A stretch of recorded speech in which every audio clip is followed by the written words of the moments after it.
हमारे प्यारे नब्बी उस समय अभी दुनिया में पैदा नहीं हुए थे। वह जमाना अरब समाज का वह दौर था जब हर तरफ अंधकार छाया हुआ था। उस दौर को अय्या-ए-जाहिलिया कहा जाता था, यानी अज्ञानता का दौर। अरब समाज में उस समय कोई कानून, नियम या नैतिकता नहीं थी। बेहयाई, गंदगी और अश्लीलता से पूरा समाज भरा हुआ था। उस समय औरतों के कोई अधिकार नहीं थे। उन पर विभिन्न प्रकार के अत्याचार किए जाते थे, यहाँ तक कि कई बार बेटियों को जिंदा दफन कर दिया जाता था। लोगों के दिलों में जरा भी प्रेम, दया या हमदर्दी नहीं थी। औरतों को मात्र भोग की वस्तु समझा जाता था, यहाँ तक कि बाजारों में पुरुष और महिलाओं को गुलाम और बांदी बनाकर बेचा जाता था। उस समय विभिन्न क्षेत्रों से लोग खाने काबा का तवाफ करने के लिए मक्का आते थे, लेकिन खाने काबा के अंदर 360 मूर्तियां रखी हुई थीं, क्योंकि उस समय मक्का में मुसलमानों के साथ साथ ईसाई, यहूदी और भिन्न कबीलों के लोग भी व्यापार के लिए स्थायी या अस्थायी रूप से बसे हुए थे। उनमें काफिरों और मुशरिकों की संख्या अधिक थी, इसी कारण उनका दबदबा सब पर बना हुआ था। फिर 570 ईस्वी का समय आया जब मक्का के प्रधान नबी करीम के दादा और कौश कबीले के सरदार अब्दुल मुत्तलिब संगीत, जो धीरे धीरे मक्का की ओर बढ़ रही थी।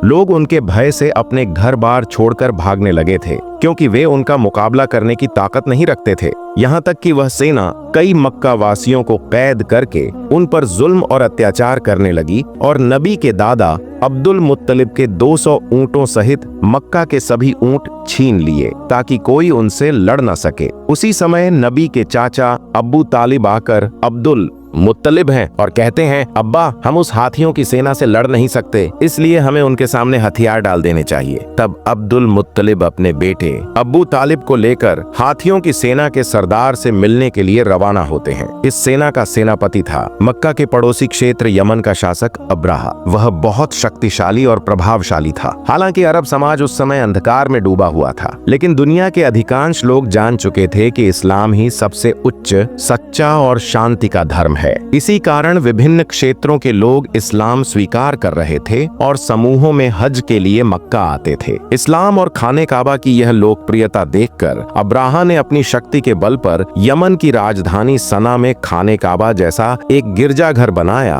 क्योंकि वह चाहता था कि लोग ईसाई धर्म स्वीकार करें और उसके बनाए हुए गिरजे में अधिक से अधिक आएं। लेकिन जब अब्राहा ने देखा कि उसकी इच्छा पूरी नहीं हो रही थी, तो वह अत्यंत क्रोधित हो गया और उसने निर्णय कर लिया कि वह खाने काबा को ढा देगा। फिर अब्राहा 600 सैनिकों और 13 हाथियों के साथ मक्का की ओर रवाना होता है। उसी समय अब्दुल मुत्तलिब उसके पास पहुंचकर उससे कहते हैं, मैं तुम्हें चेतावनी देता हूँ, जिस घर को तुम गिराना चाहते हो वह अल्लाह का घर है, इसलिए इस खतरनाक काम से बाज आ जाओ। लेकिन अब्राहा ने उनकी बात सुनने से इनकार कर दिया। तब अब्दुल मुत्तलिब ने कहा, मेरे ऊंट वापस कर दो। ये सुनकर अब्राहा हैरान हो गया और बोला, मैं तुम्हारे पवित्र उपासना स्थल को गिराने आया हूँ, जहाँ तुम्हारे पूर्वज पूजा करते रहे हैं। इससे तुम्हारी इज्जत और पहचान मिट्टी में मिल जाएगी, मगर तुम्हें इसकी कोई चिंता नहीं, तुम सिर्फ अपने ऊंट वापस लेने आए हो। तब अब्दुल मुत्तलिब ने उत्तर दिया, मैं अपने ऊंटों का मालिक हूँ, इसलिए मैं उन्हें लेने आया हूँ, लेकिन इस मक्का और खाने काबा का असली मालिक अल्लाह है। निश्चित रूप से मुझे विश्वास है कि अल्लाह स्वयं ही इस काबा की रक्षा करेगा। अब्राहा ने उत्तर दिया, आज मैं यह भी देखूंगा, चाहता हूँ कि तुम्हारा अल्लाह किस तरह मेरे हाथों से खाने काबा को बचाता है। फिर अब्राहा ने अब्दुल मुत्तलिब को उनके ऊंट वापस कर दिए और अब्दुल मुत्तलिब अपने घर लौट आए। अगले दिन सुबह अब्राहा अपनी हाथियों की सेना के साथ मक्का में प्रवेश करने के लिए बढ़ रहा था, लेकिन जैसे ही हाथी खाने काबा की सीमा में पहुंचे, वे आगे बढ़ने के लिए तैयार नहीं थे। ऐसा लगा जैसे उनके पैर पत्थर के हो गए हों और किसी चीज में जकड़े हुए हों। अब्राहा और उसके सैनिक चालाकी से जबरदस्ती हाथियों का रुख मोड़ देते हैं और उन्हें अच्छा अच्छा खाना खिलाते हैं। वे खाने की यह सभी चीजें खाने काबा के सामने फैला देते हैं ताकि हाथी लालच में आकर दोबारा खाने काबा की ओर बढ़ें। इधर अब्दुल मुत्तलिब बहुत अधिक चिंतित थे। दुखी मन से वे खाने काबा के पास आते हैं। खाने काबा के दरवाजे पर एक जंजीर थी।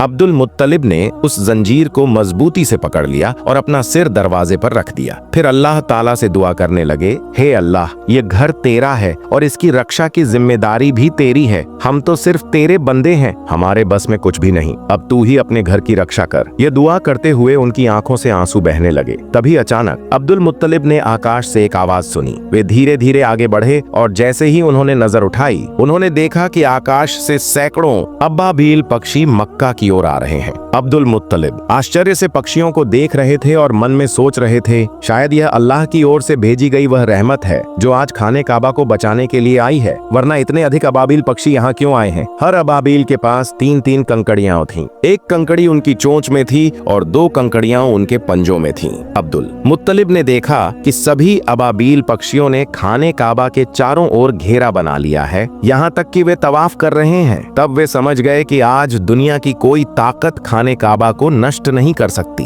फिर सभी अबाबील पक्षी तेजी से अब्राहा की हाथियों की सेना और उसके सैनिकों पर टूट पड़े। अब्राहा के सैनिक पक्षियों को देखकर बेहद डर गए और वहां से भागने लगे, लेकिन तब तक सभी अबाबील पक्षी अपनी चोंच और पंजों में मौजूद कंकड़ियां अब्राहा की सेना और हाथियों पर बरसाने लगे, जैसे आकाश से पत्थरों की बारिश हो रही हो। यह देखने में आया कि हर कंकड़ी सैनिकों के शरीर को चीर कर आर पार हो रही थी और पलों में पूरा लश्कर नष्ट हो गया। यहाँ तक कि अब्राहा भी वहीं मारा गया और अल्लाह ताला ने उन काफिरों को तबाह कर दिया। यह अल्लाह रब्बुल आलमीन की कुदरत थी कि उन्हीं छोटे छोटे पत्थरों के जरिए 60,000 सैनिक और 13 हाथी नष्ट हो गए। यह घटना कुरान पाक की सूरह अल-फील में बयान की गई है, जहां अल्लाह ताला फरमाते हैं, क्या तुमने नहीं देखा कि तुम्हारे रब ने हाथी वालों के साथ क्या सलूक किया? क्या उसने उनकी चालाकी को नाकाम नहीं कर दिया? अल्लाह ताला ने उनके खिलाफ झुंड के झुंड अबाबील पक्षी भेजे, जिन्होंने हाथियों की सेना पर छोटे छोटे कंक्रीट बरसाए, जिसके परिणाम स्वरूप वह सेना कुचले हुए तिनके की तरह हो गई। इसी तरह उस दिन अल्लाह ताला ने खाने काबा की रक्षा की। इस घटना के लगभग 2 महीने बाद एक रात एक अद्भुत घटना घटी। मक्का के लोग अपनी अपनी व्यस्तताओं में लगे हुए थे। उसी रात नबी करीम के दादा अब्दुल मुत्तलिब खाने काबा की छत पर खड़े थे। अचानक उन्होंने आकाश पर एक चमकदार रोशनी देखी जो पूरे अरब, पूर्वी क्षेत्रों और पूरी दुनिया में फैल रही थी। यह दृश्य देखकर अब्दुल मुत्तलिब हैरान रह गए और तेजी से नीचे उतरे। जब वे खाने काबा के अंदर पहुंचे तो उन्होंने देखा कि वहां मौजूद 360 मूर्तियां जो विभिन्न मूर्ति पूजकों ने रखी थीं, स्वतः गिरकर टूट रही थीं। वे खाने काबा से बाहर निकले तो उन्होंने यह दृश्य भी देखा कि कूफा और श्याम के बीच पानी का प्रवाह शुरू हो चुका है, जबकि कई वर्षों से वहां पानी का नामो निशान तक नहीं था। उसी समय उनकी नजर अपने घर की ओर पड़ी। वे देखते हैं कि उनके घर से एक अजीब रोशनी निकल रही है, ऐसी रोशनी जो उन्होंने पहले कभी नहीं देखी थी। अब्दुल मुत्तलिब धीरे धीरे अपने घर की ओर बढ़ने लगे और जैसे ही वे दरवाजे के करीब पहुंचे, उन्होंने देखा कि आदरणीय बीबी आमीना की गोद में एक नूरानी बच्चा मौजूद है, जिसके शरीर से असाधारण रोशनी निकल रही है। यह दृश्य देखकर अब्दुल मुत्तलिब की आंखों से आंसू बहने लगे, क्योंकि इस अंधकारमय अरब समाज में चिराग बनकर आने वाले प्यारे नबी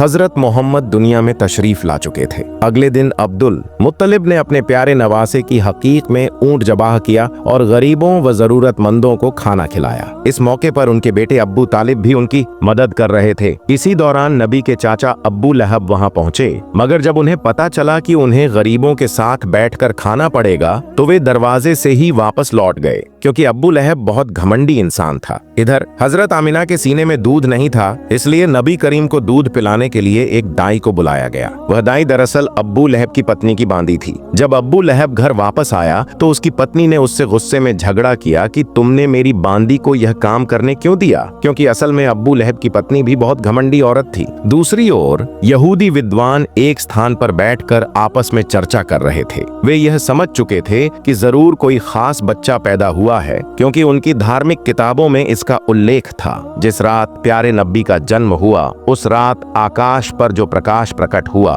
उसे देखकर यहूदी और ईसाई विद्वान समझ गए थे कि वह बच्चा दुनिया में आ चुका है। मगर वे यहूदी सबसे अधिक चिंतित थे, क्योंकि उनमें से किसी भी यहूदी के घर ऐसा बच्चा पैदा नहीं हुआ था। तो फिर वह बच्चा कौन हो सकता है? इसीलिए यहूदी सरदारों ने कई बच्चों को खरीदने की कोशिश की ताकि उस बच्चे को अपनी जाति में शामिल कर सकें। बल्कि उन्होंने कई धोखेबाज औरतों को पैसे देकर यह आदेश दिया कि वे किसी खास निशानी के माध्यम से उस नबी को खोजें। कुछ दिनों बाद बच्चों के नाम रखने का एक समारोह हो रहा था। वहाँ कई बच्चों के नामों की घोषणा की जा रही थी और सभी लोग खुशियां मना रहे थे। इसी सभा में अब्दुल मुत्तलिब भी आए, अपने प्यारे नवासे को गोद में लिया और उसका नाम रखने के लिए आगे बढ़े। अब्दुल मुत्तलिब पहले उस काले पत्थर पर हाथ रखते हैं, तभी खाने काबा के दरवाजे का कुंडा दरवाजे पर खुद ब खुद टकराने लगता है और नन्हे नबी के शरीर से नूर की किरण निकलने लगती हैं। अब्दुल मुत्तलिब, यह बच्चा मोहम्मद के नाम से जाना जाएगा और तुम लोग इस नाम को कभी भी बदल नहीं सकते। यह कहकर उन्होंने सबको शांत करा दिया और सभी ने उनकी बात मान ली। फिर देखा गया कि अब्बू लहब अपनी पत्नी की बांदियों को वापस लेने आया था, जिसने नबी करीम को सबसे पहले दूध पिलाया था। अब नबी भूखे थे मगर उन्हें दूध नहीं मिल रहा था। यह देखकर अब्दुल मुत्तलिब सीधा अब्बू लहब के पास गए और उससे इसका कारण पूछा। अब्बू लहब कहने लगा, यह बांदी मेरी पत्नी ने मुझे तोहफे में दी थी, इसलिए इसकी मालकिन मेरी पत्नी है। ये सुनकर अब्दुल मुत्तलिब गुस्से में आ गए और कहा, तुम मोहम्मद के चाचा होकर भी ऐसी बात कर रहे हो, जबकि मैं तो मोहम्मद के लिए अपनी जान भी देने को तैयार हूँ, मगर अल्लाह ही सबसे बड़ा रक्षक है। इसीलिए नबी करीम ज्यादा दिनों तक दूध के बिना नहीं रहे। उस समय अरबों की परंपरा थी कि बच्चे के जन्म के बाद उसे दूध पिलाने और पालन पोषण के लिए देहाती औरतों को सौंप दिया जाता था, ताकि वह खुली हवा में पलकर मजबूत हो। इसका एक और लाभ यह था कि बच्चे को शुद्ध अरबी भाषा सिखाई जाती थी। उन बंजारिन महिलाओं को इस सेवा के बदले अच्छा इनाम भी दिया जाता था। हर साल रेगिस्तानी महिलाएं मक्का आती थीं ताकि बच्चों को गोद ले सकें। इस साल भी कई महिलाएं अपने पतियों के साथ मक्का पहुंची थीं। उनमें एक जोड़ा ऐसा भी था जो रास्ते की भीषण गर्मी के कारण थक चुका था और उनका ऊंट भी कमजोर हो चुका था। मजबूरी में उन्होंने सबसे पहले अपना ऊंट सस्ते दामों में बेच दिया और फिर बच्चे की तलाश में निकल पड़े। क्योंकि वे देर से पहुंचे थे, इसलिए दूसरी महिलाएं पहले ही सभी बच्चों को ले चुकी थीं। ये देखकर उनका दिल उदास हो गया। इसी दौरान जब कसाई उनके बेचे हुए ऊंट को जबह करने लगा तो अचानक ऊंट खड़ा हो गया, भागने लगा और सीधा नबी करीम के घर में प्रवेश कर गया। ये देखकर वह महिला भी ऊंट के पीछे पीछे दौड़ती हुई नबी के घर पहुंच गई। नबी करीम की माता हजरत आमिना उस महिला को थका हुआ और भूखा देखकर उसे अपने घर में भोजन के लिए ले जाती है और अपने बच्चे को पालने में लिटा देने के लिए कहती है। जब वह महिला अपने बच्चे को पालने में रखने लगती है तो अचानक वह नन्हे मोहम्मद को देखती है, जिनके शरीर से नूर की किरणें चमक रही थीं। यह देखकर वह महिला आश्चर्यचकित रह जाती है। फिर उन्होंने नन्हे मोहम्मद को अपनी गोद में उठा लिया और उन्हें भूखा देखकर दूध पिलाया। यही महिला नबी की दूध माँ हजरत हलीमा सादिया थी। चूंकि नबी करीम की परवरिश के लिए ज्यादा इनाम देने वाला कोई नहीं था, इसलिए अब तक किसी ने नबी को गोद नहीं लिया था। इस मामले में हजरत अब्दुल मुत्तलिब हजरत हलीमा और उनके पति से पाम की बातचीत करते हैं। हजरत हलीमा और उनके पति यह जानते हुए भी कि उन्हें ज्यादा इनाम नहीं मिलेगा, इस बात पर राजी हो जाते हैं। फिर हजरत आमिना अपनी सारी तकलीफों के बावजूद अपने लखते जिगर को हजरत हलीमा के सुपुर्द कर देती हैं। अब बदले में उन्हें 2 ऊंट और एक गधा दिया जाता है। जब हजरत हलीमा नबी को लेकर अपने इलाके में पहुंचती हैं, तो वहां खूब बारिश होने लगती है।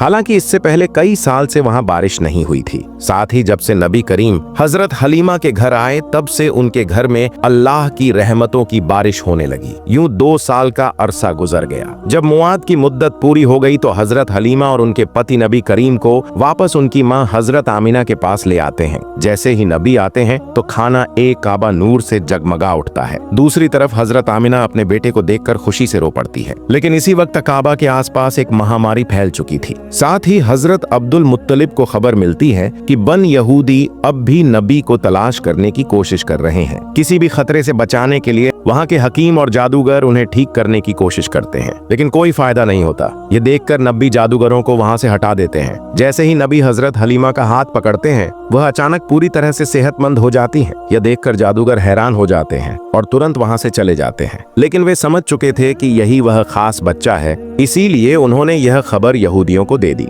यह सुनकर नबी को पकड़ने के लिए दुश्मनों ने हजरत हलीमा के घर पर हमले शुरू कर दिए। हजरत हलीमा और उनके पति ने नबी को बचा लिया, मगर वे आने वाले खतरों को भांप चुके थे। इसीलिए हजरत हलीमा के पति नबी को लेकर मक्का के एक पहाड़ की तरफ रवाना हो गए। मगर इस बार जब नबी को ले जाया जाने लगा तो हजरत हलीमा रो पड़ी। जब हजरत अब्दुल मुत्तलिब को यह खबर मिली तो वे नबी के पास पहुंचे और फिर नबी के साथ एक गुफा में तकरीबन 1 साल गुजार दिया। जब नबी वहां मौजूद थे तो पूरा रेगिस्तान जिंदगी से भरपूर हो गया था। फिर एक दिन हजरत आमिना इस गुफा से नबी को लेकर मदीना आती हैं ताकि अपने रिश्तेदारों से मुलाकात करें और नबी के वालिद हजरत अब्दुल्लाह की कब्र की जियारत करें। दरअसल नबी करीम की पैदाइश से 2 महीने पहले हजरत अब्दुल्लाह तिजारत के सिलसिले में मदीना आए थे, जहां वह बीमार हो गए और इंतकाल कर गए। इसीलिए मदीना में ही उन्हें दफन किया गया था। हजरत आमिना यहीं बैठकर नबी को उनके वालिद के बारे में बताती हैं और कुछ वक्त नबी के साथ गुजारती हैं।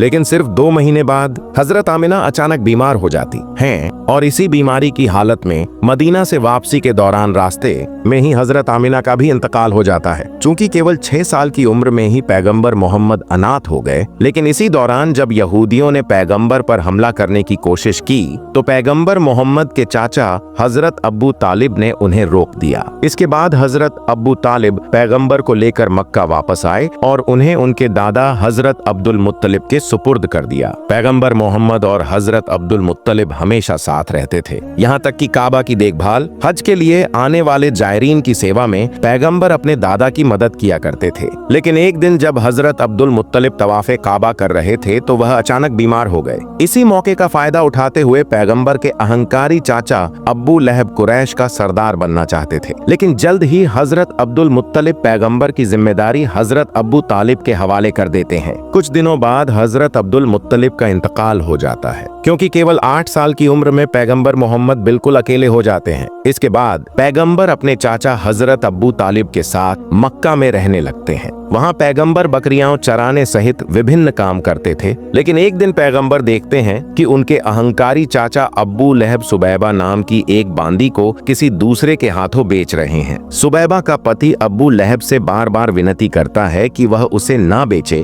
क्योंकि वह बीमार थी। अब्बू लहब जवाब में कहते हैं, अगर तुम मेरे पैसे वापस कर दो तो मैं उसे नहीं बेचूंगा। तभी पास खड़े पैगंबर कहते हैं, चाचा आप उन सुबैबा को आजाद कर दें, मैं खुद आपकी रकम वापस कर दूंगा। पैगंबर मोहम्मद की इस महान दरिया दिली की वजह से सुबैबा को आजाद कर दिया जाता है। दरअसल सुबैबा वही महिला थी जिन्होंने सबसे पहले पैगंबर मोहम्मद को दूध पिलाया था। फिर एक और दिन पैगंबर मोहम्मद देखते हैं कि एक व्यक्ति अपनी बेटी को जिंदा दफनाने के लिए ले जा रहा है। इस दौरान उसकी पत्नी अपने पति के पैरों को पकड़कर रो रही थी और उससे विनती कर रही थी कि वह ऐसा ना करे। पैगंबर मोहम्मद उस नन्ही बच्ची को गोद में लेकर उस व्यक्ति के पास आते हैं और उसे समझाते हैं कि बेटी माता पिता के लिए रहमत होती है। पैगंबर की बातें सुनकर उस व्यक्ति का दिल मोहब्बत और रहमत से भर जाता है और वह अपनी बेटी को खुद अपनी गोद में उठा लेता है। इस तरह समय बीतता गया और पैगंबर की उम्र 12 साल हो गई। इधर उनके चाचा अब्बू तालिब चूंकि एक व्यापारी थे तो अरब की परंपरा के अनुसार वह हर साल शाम सीरिया की यात्रा किया करते थे। इस बार पैगंबर ने जिद की कि वह भी अपने चाचा के साथ शाम जाना चाहते हैं। चूंकि यात्रा की शुरुआत हुई, रास्ते में वे बसरा नामक एक जगह पर रुके, जहां एक चर्च में एक यहूदी धर्मगुरु रहता था। उसने पैगंबर और उनके चाचा अब्बू तालिब सहित पूरे काफिले को खाने की दावत दी। जब उसने नन्हे मोहम्मद को देखा तो वह तुरंत समझ गया कि यही आखिरी और सबसे महान पैगंबर है। यह वही बात थी जो उनकी धार्मिक किताबों में लिखी थी, जो उन्होंने अपनी आध्यात्मिक दृष्टि से महसूस की थी। फिर उसने हजरत अब्बू तालिब से कहा, मोहम्मद तुम्हारी पनाह में है, इसलिए तुम्हें और ज्यादा सतर्क रहने की जरूरत है। और यह भी कहा कि तुम्हें मोहम्मद को लेकर शाम नहीं जाना चाहिए, क्योंकि वहाँ के यहूदी उन्हें नुकसान पहुँचा सकते हैं। ये सुनकर हजरत अब्बू तालिब ने अपना इरादा बदल दिया और वे वापस मक्का लौटने लगे। लेकिन रास्ते में वे उस यहूदी धर्मगुरु को घायल अवस्था में देखते हैं, जिसने बार बार पैगंबर मोहम्मद को नुकसान पहुंचाने की कोशिश की थी।